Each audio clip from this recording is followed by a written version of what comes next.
On a passé un jour et demi au Festival international des jeux de Cannes et je vous fais déjà un petit récap des jeux qui nous ont marqués. Le jeu qu'on a vraiment aimé parce qu'on a fait quand même 3 parties d'affilée, c'est Toy Battle. C'est un jeu d'affrontement à 2 joueurs dans lequel on va essayer d'atteindre le château adverse pour gagner la partie.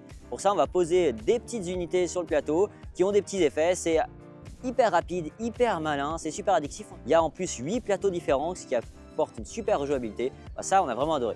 Très familial mais très efficace, on avait les jardins suspendus qui est un jeu du niveau de sur les traces de Darwin, je dirais. C'est vraiment très simple le principe, on va poser des ouvriers pour récupérer des cartes. Sur ces cartes, il y a des symboles qui nous font gagner des ressources pour récupérer des cartes plus difficiles à obtenir et aussi de manière de marquer des points. On va les placer pour former une pyramide et selon comment on a agencé les cartes et les symboles, on va gagner des points. C'est super efficace, on a vraiment aimé.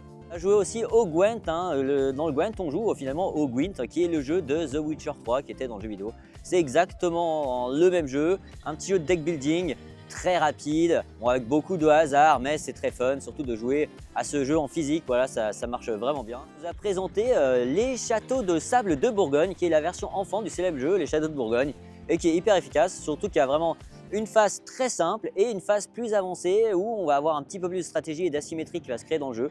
Il y a un petit côté mémoire, il va falloir retrouver des jetons cachés sous des châteaux de sable, puis ensuite on va les acheminer jusqu'à notre ville pour la décorer, créer des commerces, etc. C'est très simple, hyper beau et très efficace. Intéressant aussi New York Service d'urgence, ce qui est en gros un jeu d'enquête mais médical. On va vraiment se prendre pour Dr House, essayer d'analyser le patient, sachant que chaque examen va nous faire consommer du temps qui va le rendre de plus en plus mal. Et il faut faire attention et qu'il ne claque pas dans les doigts.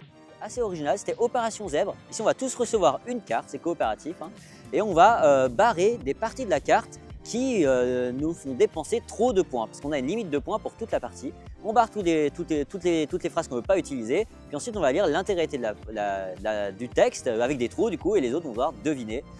C'est très original, c'est très dynamique, il n'y a pas de temps mort, on l'a beaucoup aimé aussi. Il nous reste encore toute la journée d'aujourd'hui, de demain et d'après-demain, donc plein de choses encore à découvrir et à essayer.